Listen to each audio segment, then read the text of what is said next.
Bienvenue dans Incorporer, le podcast qui va t'aider à plus habiter ton corps et à mieux vivre ta vie.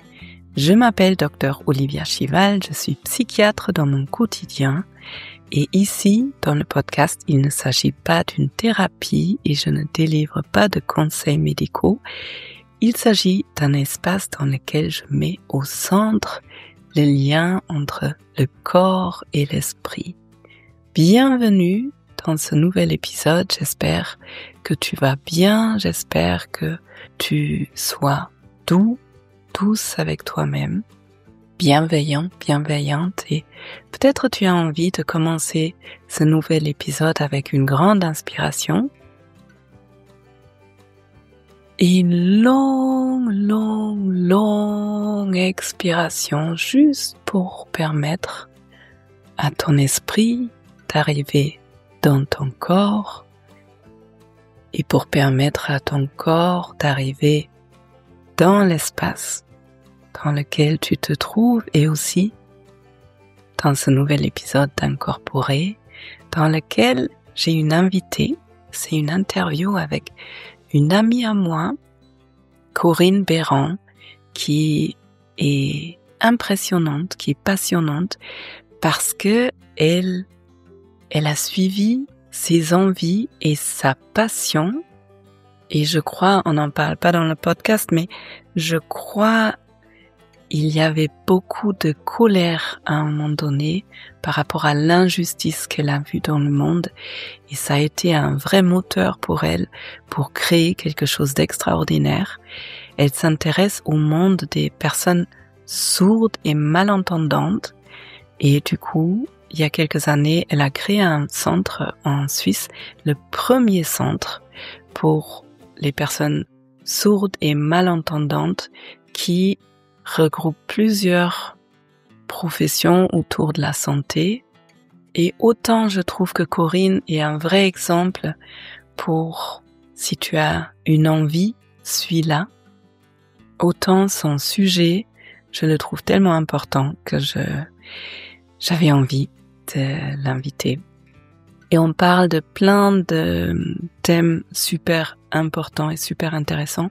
Tout d'abord, je trouve que le monde des personnes sourdes et malentendantes, c'est un monde en général, qu'on connaît peut-être pas beaucoup et en même temps, ça concerne vraiment beaucoup de personnes de la population.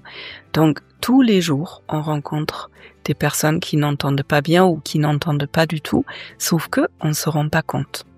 Et quelque chose que Corinne dit et qu'on peut transposer à toute relation, si je parle à quelqu'un, si je dis quelque chose, eh bien, c'est pas seulement pour parler, c'est surtout pour que la personne me comprenne. Et rien que pour ça, je trouve que c'est intéressant d'avoir une certaine conscience de ce trouble qu'on peut rencontrer au quotidien. Bien sûr, comme d'habitude, on parle du corps, de l'intelligence du corps, et on parle beaucoup de cette langue, la langue des signes, la magie de la langue des signes, qui est une autre façon de s'exprimer. Et Corinne dit, et je trouve ça super intéressant, des fois, c'est plus facile d'exprimer des choses par le corps, donc par la langue des signes, que par les mots. Parce que, probablement, les barrières qu'on nous fait nous-mêmes, qu'on crée pour nous-mêmes, eh bien, ça prend moins ou différemment quand on s'exprime par le corps. Donc, dans cet épisode, elle nous fait découvrir tout un monde passionnant et j'espère que ça te parle sur un niveau ou sur un autre.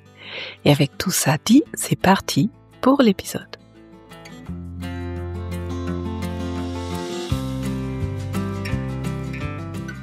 Bienvenue dans ce nouvel épisode Incorporé, dans lequel j'ai le grand plaisir d'accueillir Corinne Béran. C'est une chère collègue à moi de thérapie sensorimotrice et ça fait longtemps que je lui demande de venir en interview et on n'a jamais réussi entre nos deux agendas parce que Corinne, tu me corriges si c'est pas ça, mais tu es psychologue à la base, tu es formée par, enfin peut-être pas mais tu es formée en thérapie Carl Rogers, OK.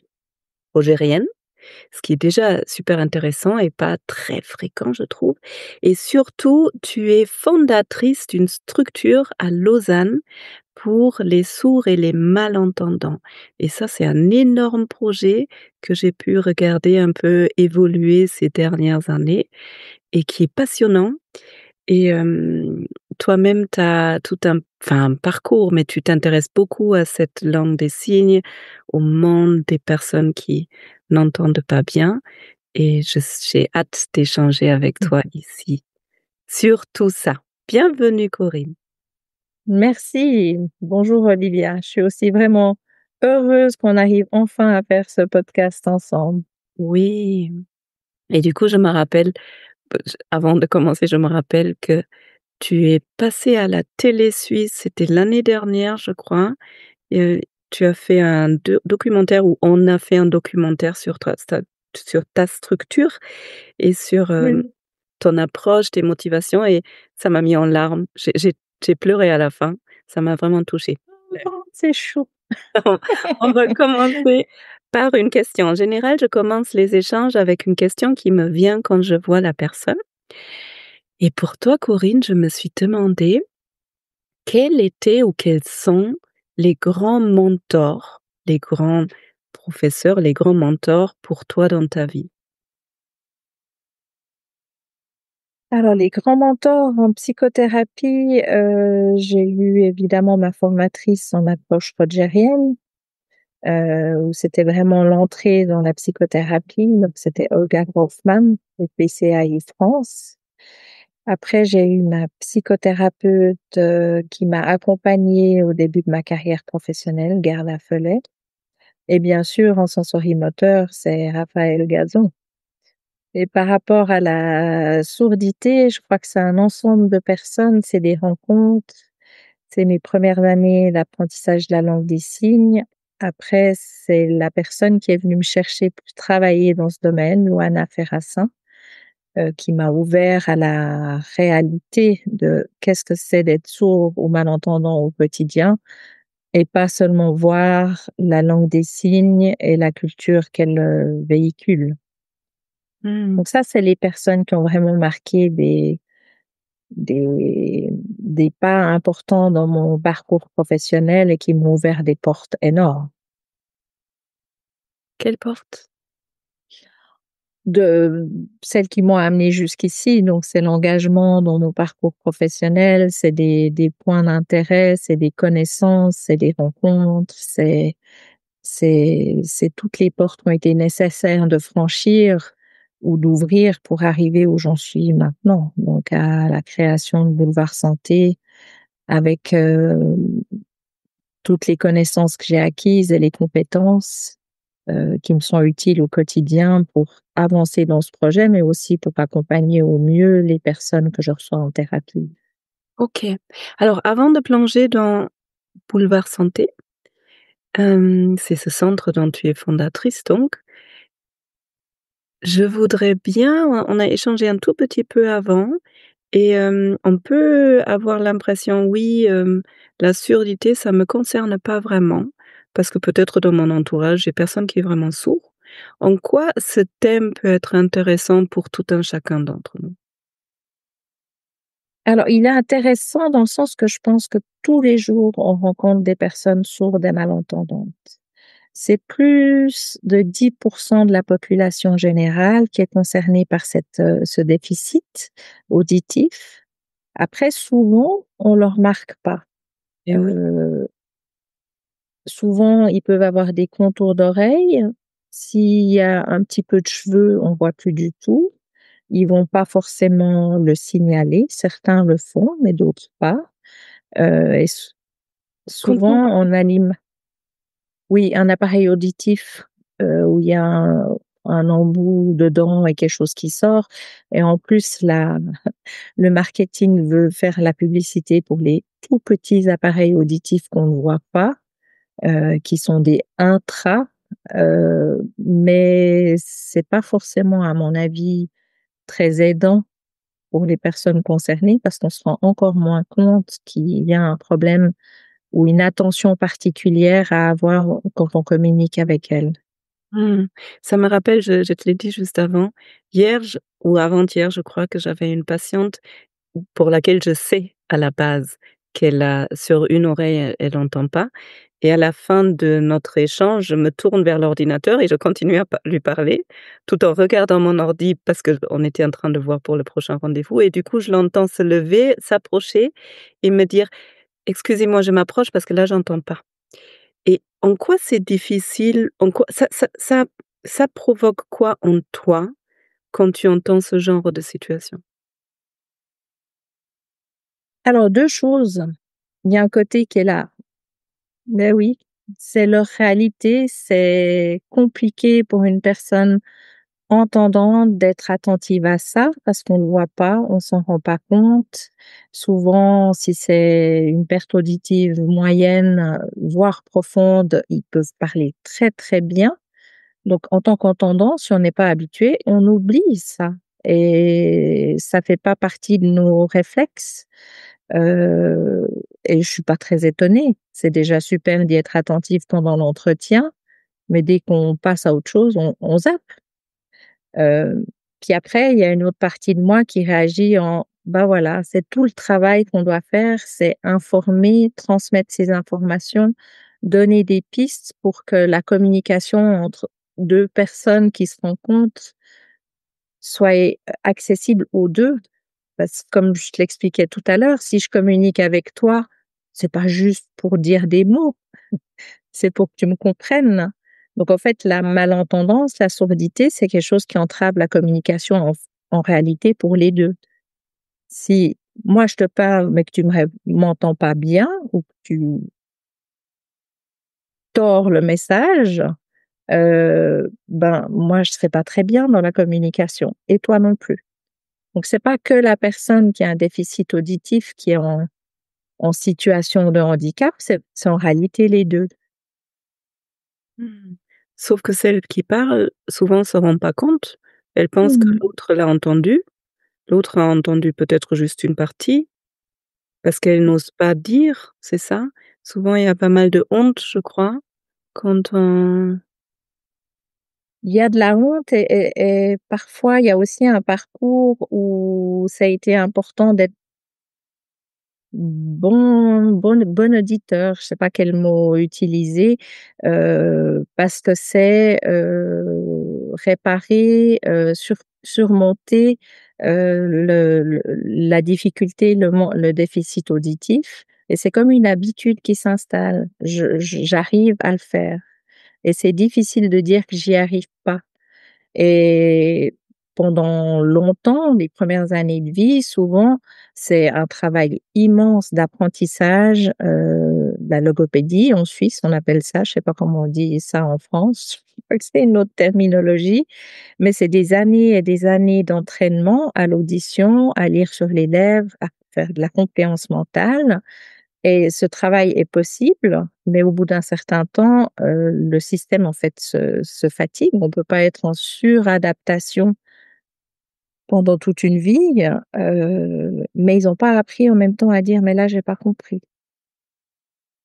ils ont pas C'est comme une habitude d'être performant et de faire les efforts sans cesse, ça a l'air être même si ça leur coûte énormément en énergie, en concentration. Heu, on dit qu'un bon une personne qui est à l'aise dans la lecture labiale, elle peut le faire de manière efficace pendant 15 minutes waouh! et souvent quand on discute, par exemple en thérapie, ça peut être 1 heure. Alors imaginons l'énergie que ça représente. Mmh. Donc les personnes ont tellement appris à vivre avec, Mmh. que ça devienne une telle habitude à partir de minute 15 ou peut-être 20 ou 30 de moins comprendre que c'est, c'est intégré. Ils vivent avec plutôt C'est que intégré c'est intégré et parfois ils se rendent pas compte du coût que ça représente au niveau de la fatigue. Et c'est comme une habitude de: «OK, je comprends pas, mais c'est à moi d'assumer ça». C'est pas forcément je vais pas forcément le dire aux autres et les embêter avec ma difficulté de compréhension. Alors qu'en réalité, une fois de plus, les 2 sont en difficulté si on se comprend pas. Mmh mh. Donc c'est vraiment un travail important que je fais régulièrement avec les personnes, c'est d'apprendre à exprimer leurs besoins par rapport à ça, à dire: «Stop, là je deviens vraiment fatiguée, j'arrive plus à être suffisamment concentrée, voire je commence à avoir mal à la tête ou des acouphènes qui montent». Heu et parfois ils s'en rendent compte tardivement C'est ce que j'allais quand dire. Quand on a oui, tellement l'habitude, on se rend plus compte qu'on est en train de fatiguer, qu'il y a les c'est ça, acouphènes qui augmentent et du coup on peut dépasser ses propres limites. c'est ça. OK. Du coup, Il y juste a vas-y. il y a un autre aspect, c'est que ça demande tellement de concentration que c'est compliqué en même temps d'être attentif au corps pour ressentir peut-être ces symptômes de ou cette tension qui s'installe. Et ouais, et du coup, on est vraiment chez l'autre, C'est ça, dans le mental et chez l'autre et dans l'effort de vouloir et on peut c'est pas ça. trop se reposer dans soi. Mmh. Ouais, et en parlant, il me vient d'autres, personnes, en fait, au départ, je me suis dit: «Mais en fait, je connais personne» et en fait, non, je connais des personnes pour lesquelles ça a commencé à 40 ans, d'entendre de moins en moins bien C'est ça. et les effets sont les mêmes. Enfin, peut-être pas les mêmes que quand on mais cette fatigabilité, en tout cas, elle doit y être aussi. Mmh. Alors il y aura des grandes différences, c'est qu'ils auront pas automatisé la lecture labiale, comme si on est avec une malentendance, ça va se mettre en place de manière automatique, la lecture labiale. Donc si ça devient tardivement la perte auditive, il faudra faire des cours pour apprendre à faire de la lecture labiale. Oui, oui. Heu, Par contre, probablement que ce sera plus facile de dire quoique, j'ai un déficit auditif, j'ai pas compris. Parce qu'ils auront pas appris à être performants là-dedans quelque part Mmh. ou à donner l'image de quelqu'un qui comprend bien. Tu disais tout à l'heure qu'on est tous plus ou moins concernés parce qu'il y a une grande partie de la population qui est au moins malentendante, c'est ça? Oui, oui, oui. Plus de 10 en Suisse. Je pense que Mmh. ça doit être partout la même chose. C'est énorme, donc probablement on connaît tous des personnes qui entendent mal et pour la plupart, on ne se rend peut-être même pas compte. OK. Oui. Ça santé, c'est quoi? Boulevard Santé? Alors Boulevard Santé, c'est un lieu que j'ai ouvert en 2019 à Lausanne, en Suisse donc, où j'ai réuni différents professionnels de santé et pour venir travailler ici, je demande aux personnes de se sensibiliser à la surdité et malentendance. Donc, c'est une sensibilisation à la langue des signes qu'on associe aux personnes sourdes ou malentendantes, mais qui communiquent de manière gestuelle, mais c'est une langue à part entière. Mais c'est aussi une sensibilisation à la langue parlée complétée qui, elle, est en fait un code qu'on fait autour du visage pour différencier ce qu'on appelle les sosies labiaux en français. Par exemple, ma, pa, si on se concentre sur la bouche, on voit que c'est le même mouvement. Ah oui, c'est vrai. Puis en code, en langue parlée complétée, on fera une configuration de la main différente. Par exemple, ça ferait Ouais, donc là, le la bouche, elle fait le même mouvement, mais la main, elle fait un signe, différent. voilà. Ce qui veut dire que la personne qui me regarde aura accès à l'intégralité du message et elle aura pas besoin de faire des hypothèses de sens pour compléter les mots qui ont la même image, labiale, mais pour compléter la phrase, en fait. Mmh. Donc Boulevard Santé, c'est un centre que toi, tu as fondé en 2019 avec plein d'intervenants différents pour Oui, psychothérapie, je Je suis venue voir.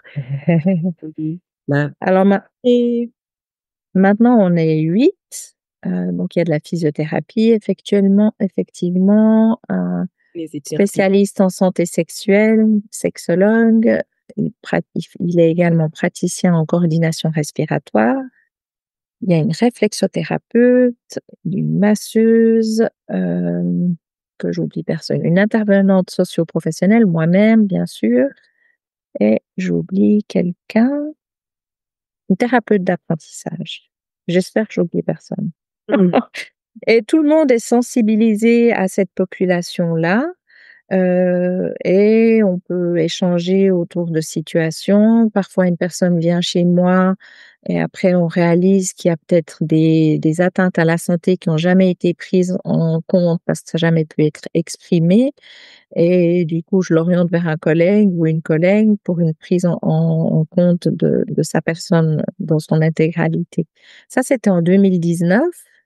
On rencontre un bon succès dans le sens qu'il y a des personnes de toute la Suisse qui viennent, Suisse romande qui viennent. Donc il y a des personnes qui sont prêtes à faire 1 heure de train pour venir ici, pas seulement parce qu'on adapte la communication, bon, soit en langue des signes, soit en français, mais en étant attentif à comment communiquer avec ces personnes, mais elles viennent aussi pour, notre connaissance de la surdité et de la malentendance. Parce que c'est aussi comprendre qu'est-ce que ça veut dire au quotidien d'être sourd ou malentendant. Par exemple, la fatigue, comme on en parlait tout à l'heure, mais c'est aussi connaître, des lieux ressources, donc le réseau des professionnels qui peuvent l'accompagner et qui connaissent, qui ont une certaine expertise dans le domaine. Alors une question un peu bête. Tu dis, il y a par exemple la réflexologie que vous Oui, proposez.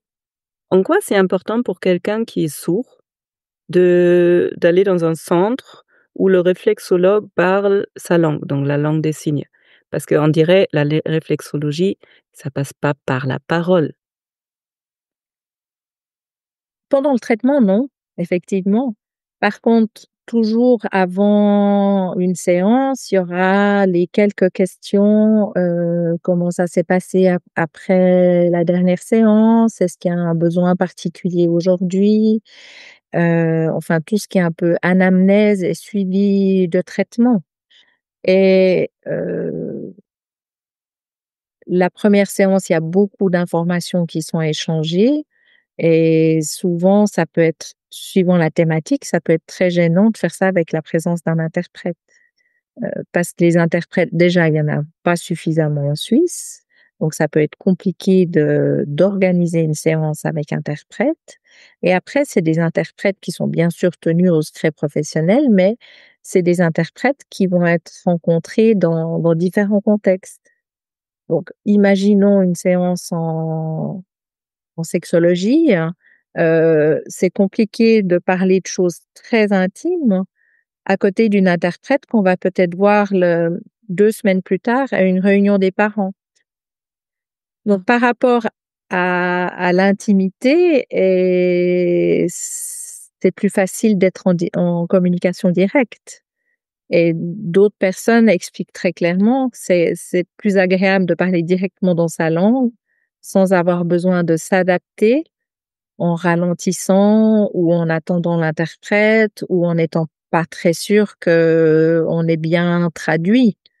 Ouais, Heu, il y a l'histoire des interprètes qu'on prend peut-être pas en compte parce que les personnes qui parlent et qui entendent vraiment ou qui surtout entendent vraiment pas, il y a besoin d'une tierce personne toujours. mmh, c'est Sauf ça. chez vous, parce que vous, vous êtes tous formés, donc il y a toujours un lien direct.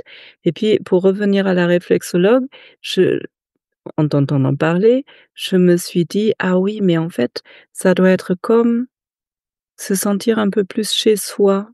Mmh. Parce que, comme tu disais au départ, là, il y a quelqu'un qui me comprend sans que je fasse de l'effort.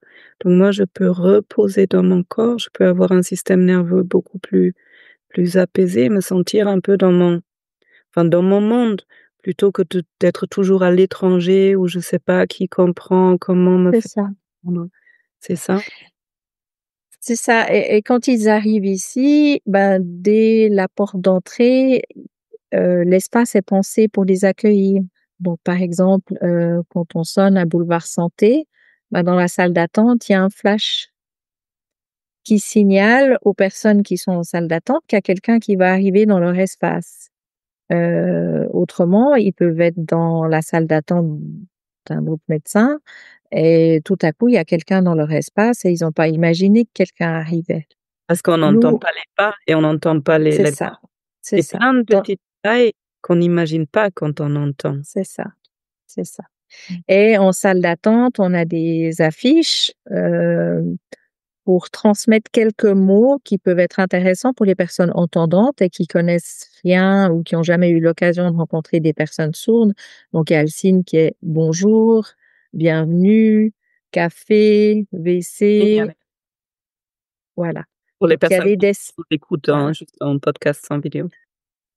Donc ça veut dire que les personnes qui sont là vont se sentent accueillies, elles sont les bienvenues et elles vont croiser d'autres personnes sourdes en salle d'attente, donc elles vont échanger. Des personnes qui sont entendantes et qui arrivent là, elles vont être interpellées par ces 2 personnes qui parlent en langue des signes. Après, elles vont aller en consultation avec quelqu'un, dire: «Ah, mais vous pourriez pas m'apprendre au moins à dire bonjour?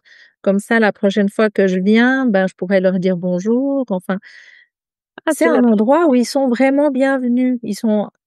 C'est pas un endroit où ils vont devoir demander que les autres fassent des efforts. Enfin, c'est OK pour eux ici. et ça doit être rare. En Suisse, c'est le seul endroit actuellement. En France, vous avez plus d'avance pour ça, 40 ans, mais en Suisse, on avance, à un autre rythme. OK.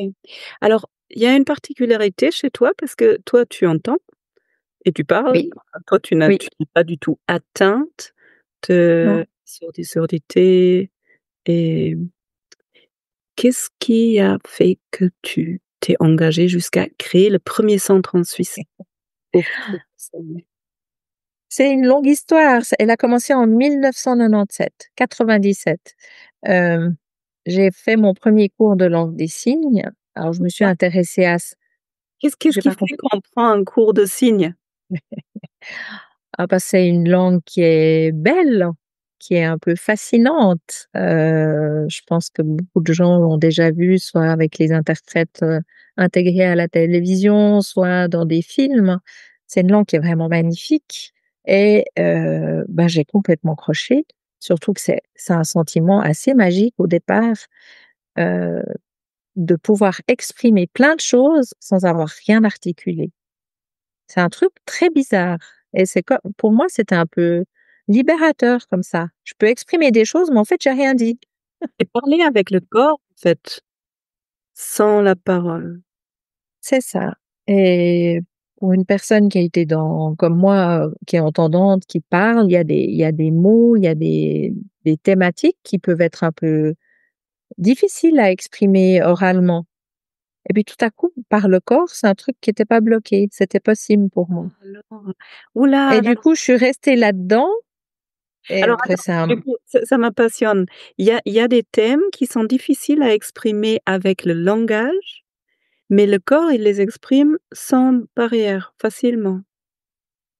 Oui, comme si à ce niveau-là, il y avait pas de limite qui avait été posée dans mon parcours éducatif. C'est vraiment un autre chemin d'expression. Dans l'éducation, quelle qu'elle soit, il y a des thèmes qui sont plus ou moins faciles à aborder. Alors ça peut être, la sexualité, ça peut être, exprimer sa colère, ça peut être, exprimer une demande, ça peut être plein de choses, ça dépend de chaque personne. Mais ça passe toujours par la voix ou par l'attitude, mais en tout cas par la voix si on veut l'exprimer dans une communication claire et ben, là, tout à coup, j'arrivais dans une langue où je rentrais vraiment dans un autre chemin de communication et où là, on m'avait rien bloqué. Il y a pas de thème qui avait Ça été fait bloqué. ça a fait quoi en toi alors quand tu t'es rendu compte: «Waouh, là, il y a des thèmes que je peux exprimer avec mon corps ou avec la parole, c'était moins facile»? C'était un peu libérateur pour moi. Mmh. et j'étais très gourmande de découvrir ce monde-là. Et c'est aussi la rencontre de personnes qui sont dans une autre culture où la communication est beaucoup plus directe, beaucoup plus chaleureuse, beaucoup plus, Plus euh, chaleureuse, plus directe. ouais. En tout cas, les personnes que j'ai rencontrées au départ, il n'y a pas tellement de distance, on est accueillis à bras ouverts quand on apprend la langue des signes. Mmh. Ils sont friands de voir des personnes qui s'intéressent à leur langue, qui veulent l'apprendre, et ils nous invitent à venir vers eux et à discuter. Donc c'est autre chose que certains groupes ou la culture où il faut presque faire ses preuves pour être accueilli dans un groupe. Donc au départ, tu as commencé la langue des signes comme quelqu'un qui s'intéresse, j'en sais rien, au Japon et parce qu'il a vu des C'est ça, mangas et qui veut apprendre le japonais. Puis assez rapidement, absolument. tu as senti: «Ah, c'est passionnant parce qu'il se passe quelque chose en moi qui est différent» et puis il y a cet accueil et la découverte de tout un autre monde, d'une autre Notre façon culture, oui. notre culture. Alors il y a ça et aussi je suis pas une très bonne, apprenante de langue, et c'est la seule langue étrangère que j'ai réussi à apprendre. Ah ça alors, passe par le corps, c'est plus facile. Parce qu'on était alors par le corps, c'est pas tout facile au début, hein, parce qu'il y a des configurations de mains, qui sont vraiment compliquées au départ. Donc par exemple, si je te demande de faire ça, probablement que tu as une bonne conscience de ton corps, toi. Je suis pas très surprise. Mais Donc là, Corinne me montre des gestes à faire avec voilà. la Donc main. ça, c'est des configurations de mains et souvent on n'a pas tellement conscience de la position de nos doigts. Puis après ça on va le positionner faire des mouvements, donc tout ça au départ, c'est pas évident. Après c'est une langue qui est pas linéaire, mais on la construit dans l'espace. Donc ça non plus, en tant que personne entendante, c'est pas évident. Ça, c'est compliqué. Par contre, c'est une langue Intègre qu'on vraiment apprend dans la communication. ça intègre vraiment le corps, la Oui, conscience du corps, oui. l'espace, les mouvements. Du coup, ça L'expression du visage. ouais, ça sort du mental, ça amène vraiment un étage plus bas. OK. Donc du coup, tu étais passionnée, mais de cette passion, pas tout le monde va construire du coup directement un centre, Bon, il a fallu, 2 décennies pour arriver au centre.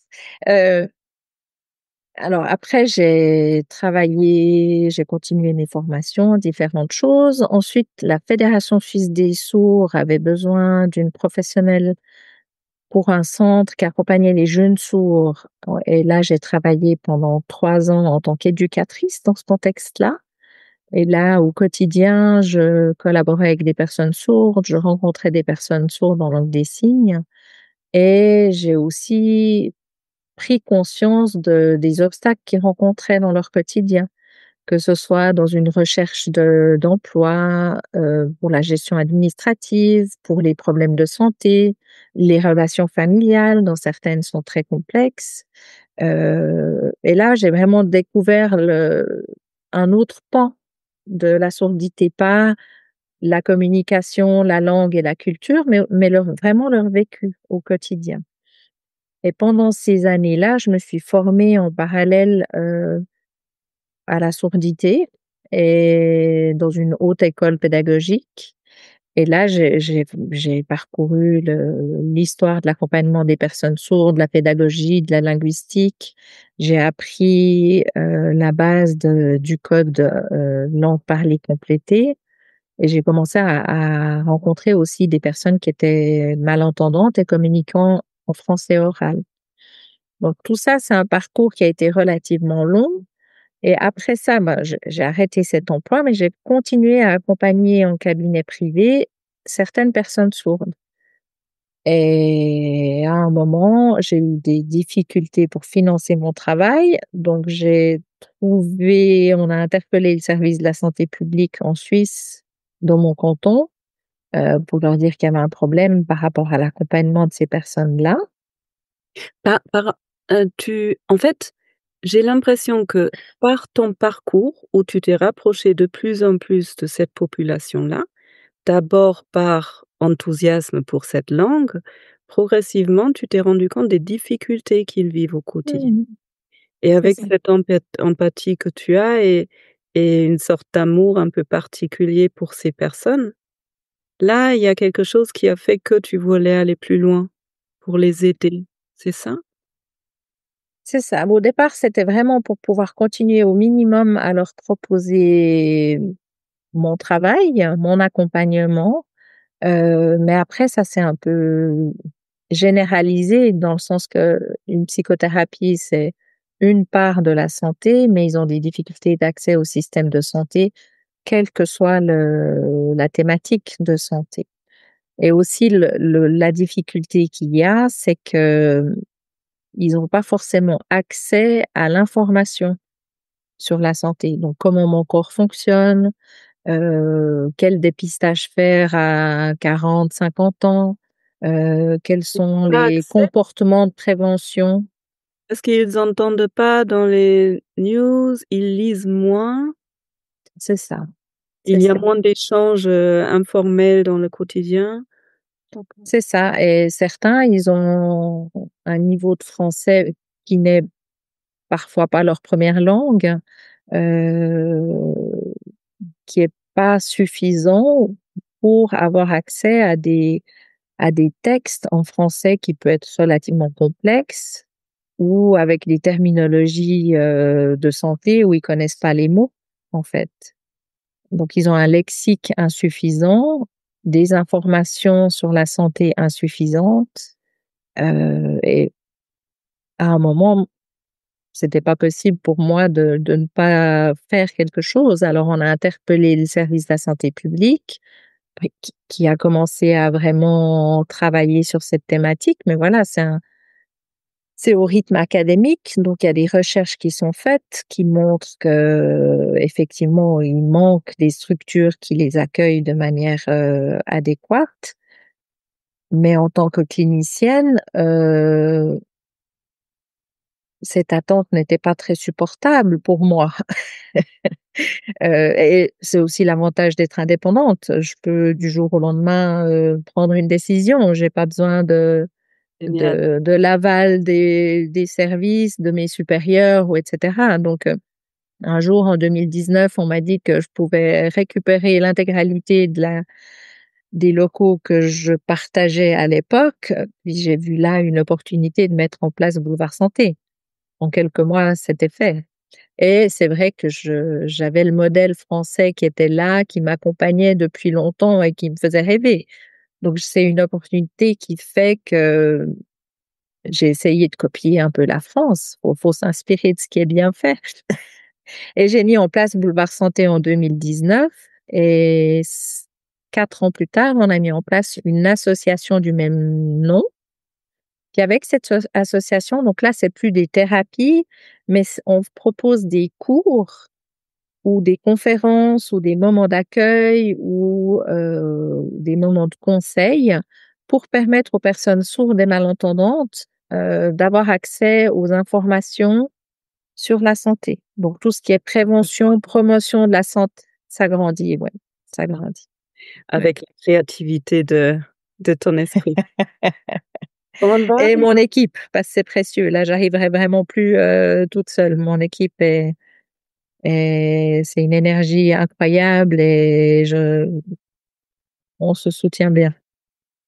Ouais, on va plus loin à plusieurs. Oui, oui, On va arriver vers la fin déjà, mais il y a quand même quelque chose qui m'intéresse parce que tu t'es formée en thérapie sensorimotrice et on oui, a fait, je crois même les 2 derniers niveaux ensemble à oui. Lausanne. Qu'est-ce qui t'a amené là-dedans? Alors, en fait, dans les personnes que j'accompagne, sourdes ou malentendantes, communiquant en langue des signes ou en français, il y a parfois des parcours très douloureux, des traumatismes, mais aussi des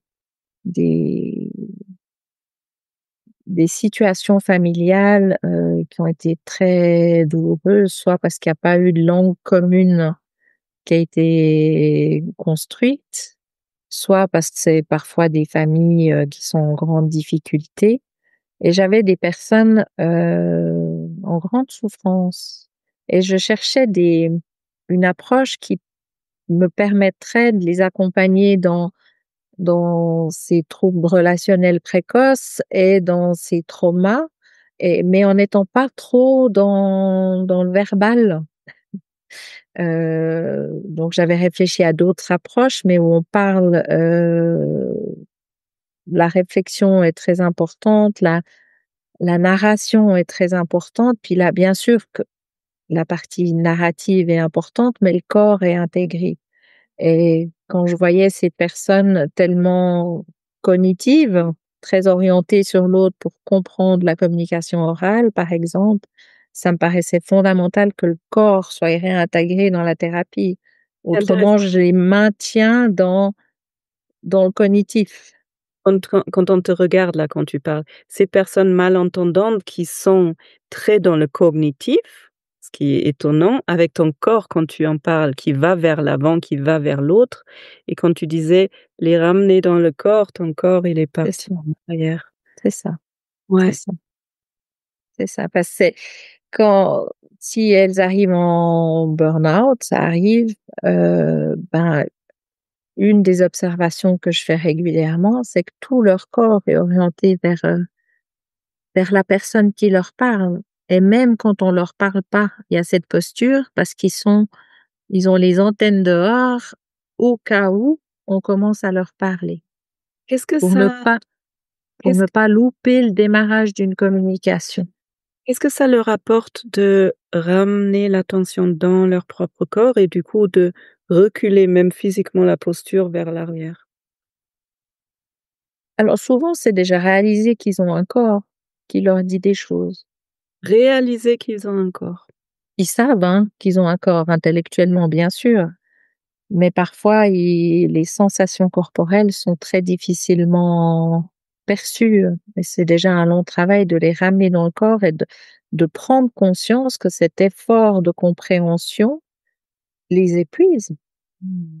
et que c'est indispensable, nécessaire s'ils veulent être dans un équilibre plus confortable de se donner des pauses, que ce soit au niveau de l'effort cognitif de compréhension, mais aussi des pauses par rapport à la stimulation auditive, qui est épuisante parce qu'avec des appareils auditifs, on va pas faire le tri entre ce qui est amplifié ou pas amplifié.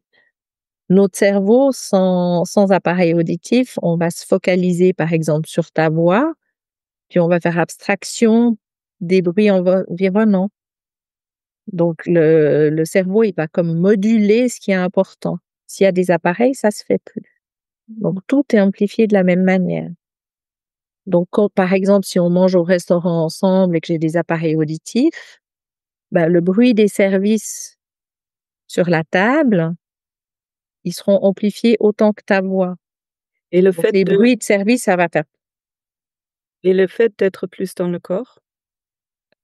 ça leur permet de réaliser qu'il y a cette fatigue qui monte, que le corps commence à se tendre, que le cerveau commence à se sentir sous pression et ils vont plus rapidement pouvoir dire: «Stop, là j'ai besoin d'une pause» ou dire: «Là je vais me balader pendant 5-10 minutes, je débranche mes appareils, je me mets dans le silence» pour calmer le corps et pouvoir revenir en étant moins sous tension, moins sous pression, moins, en surcharge.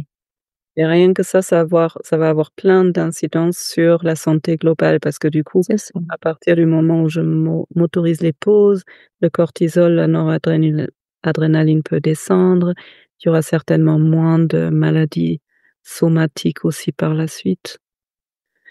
c'est OK. ça. Merci beaucoup Corinne pour cet échange riche. Tu veux partager une expérience? Avec plaisir. Oui, je sais que tu aimes bien les expériences aussi.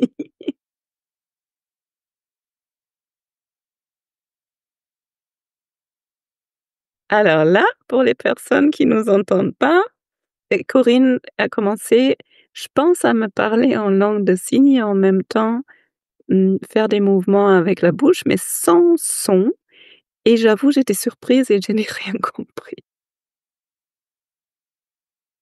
OK, là, elle parle en langue de signes sans ouvrir la bouche et je comprends encore moins, mais elle me fixe avec son regard, donc forcément elle me parle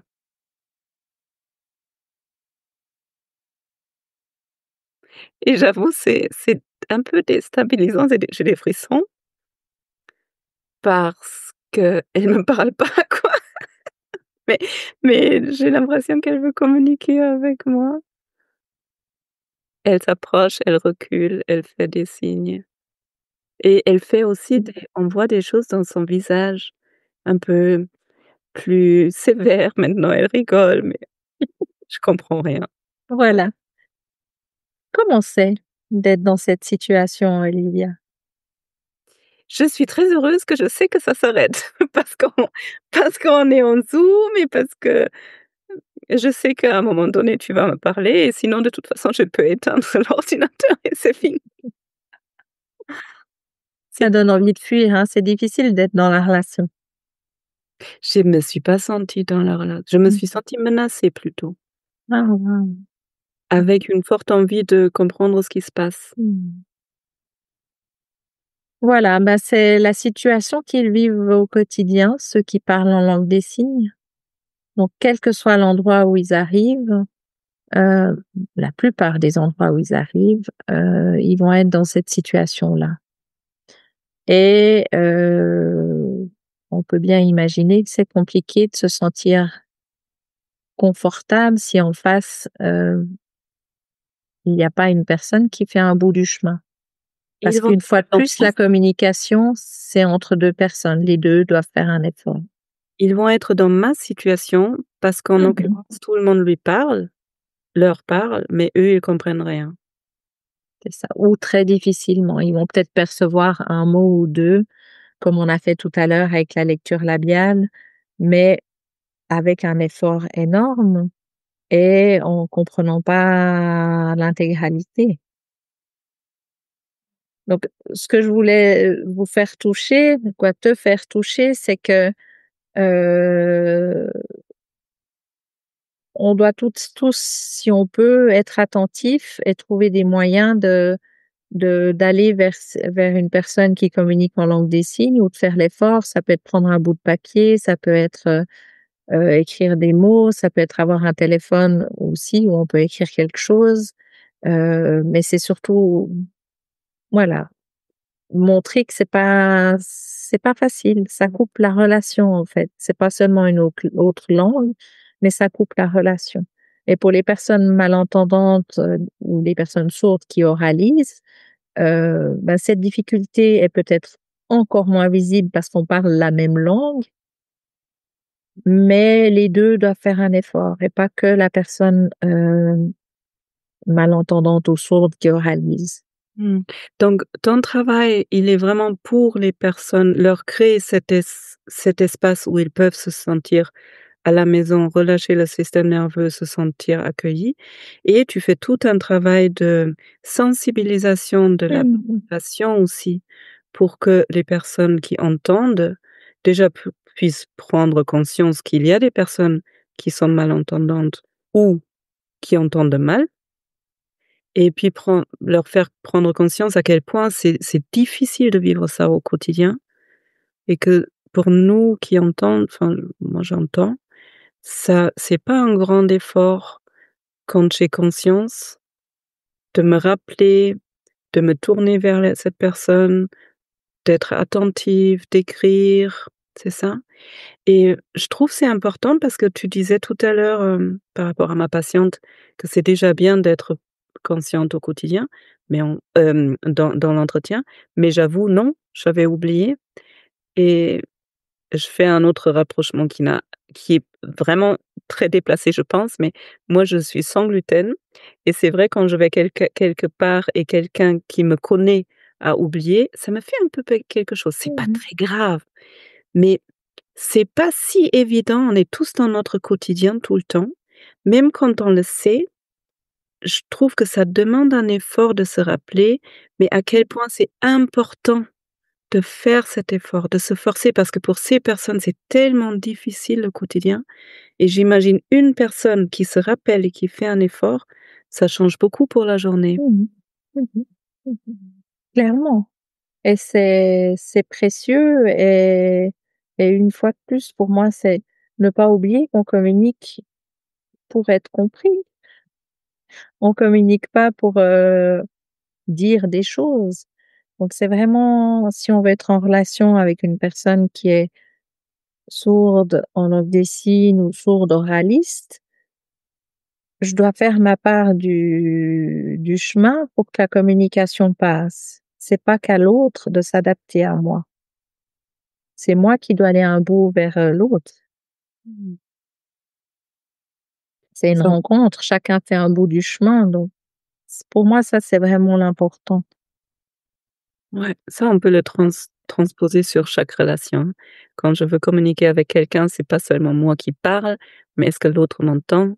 Si l'autre me parle, est-ce que je l'entends? Comment on peut se rejoindre?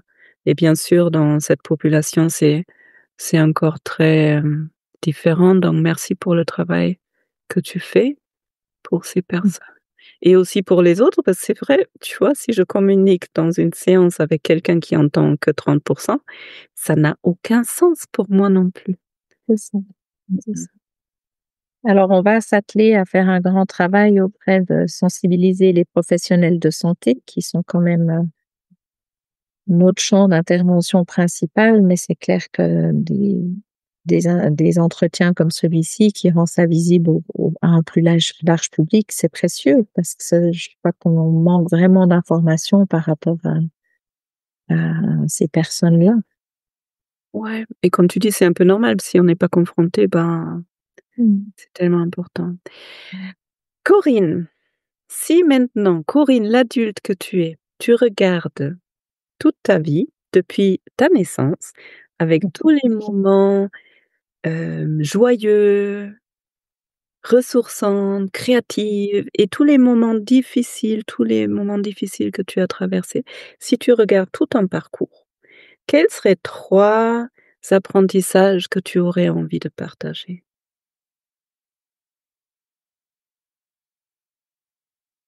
Alors, je pense que c'est la suivre ce qui nous est important. Heu, Ça, je pense que c'est le moteur de mon chemin, Et heu et avoir cette liberté-là. Je je crois que c'est une grande chance. Hem,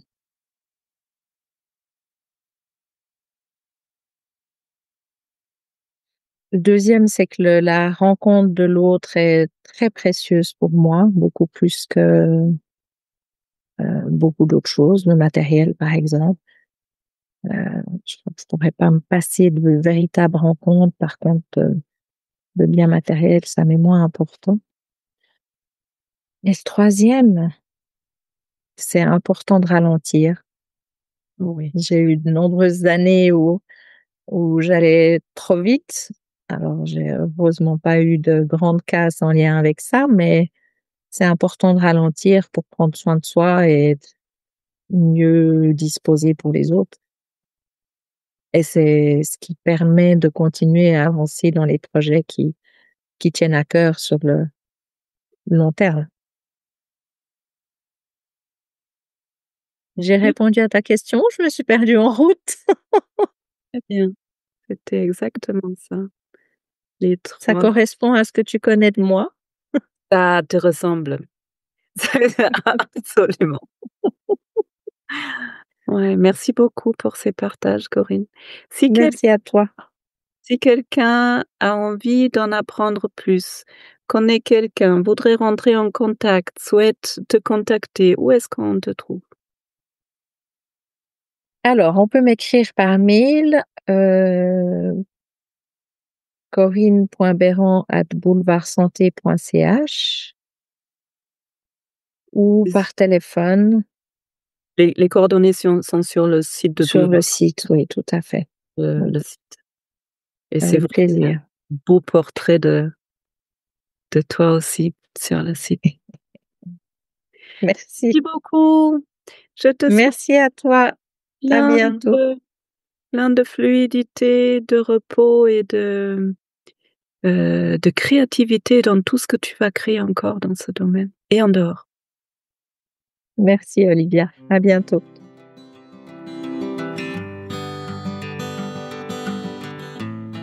Bienvenue après ce bel échange.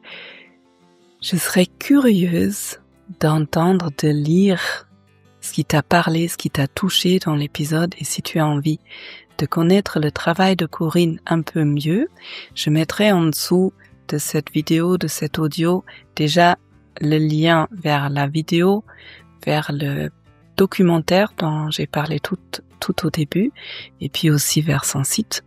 Si cet épisode pourrait être utile pour quelqu'un de ton entourage, merci de le partager comme d'habitude. Je serais ravie aussi si tu pouvais prendre, si c'est pas déjà fait, quelques secondes juste pour appuyer sur le bouton abonner. La chaîne, ça soutient vraiment mon travail. Si tu as envie de découvrir plus de mon travail, tu peux t'inscrire à la lettre d'Olivia, ma newsletter qui sort une fois par mois, dans laquelle j'inspire différemment. Je partage aussi pas mal des choses de ma vie et des histoires qui touchent différemment. Et j'ai créé cet été un nouveau mini podcast gratuit. C'est une sorte de mini cours en ligne où tu peux recevoir 5 mails avec des audios courts de 5 minutes à peu près, où tu peux travailler, renforcer, nourrir ton estime de toi-même. Le lien est en dessous de cette vidéo. Et maintenant, j'espère que tu vas bien. Je te souhaite en tout cas de trouver les ressources dont tu as besoin et qui peuvent te nourrir dans tout ce qui se passe dans le monde actuellement. Et je te souhaite une belle journée, une bonne soirée et à bientôt.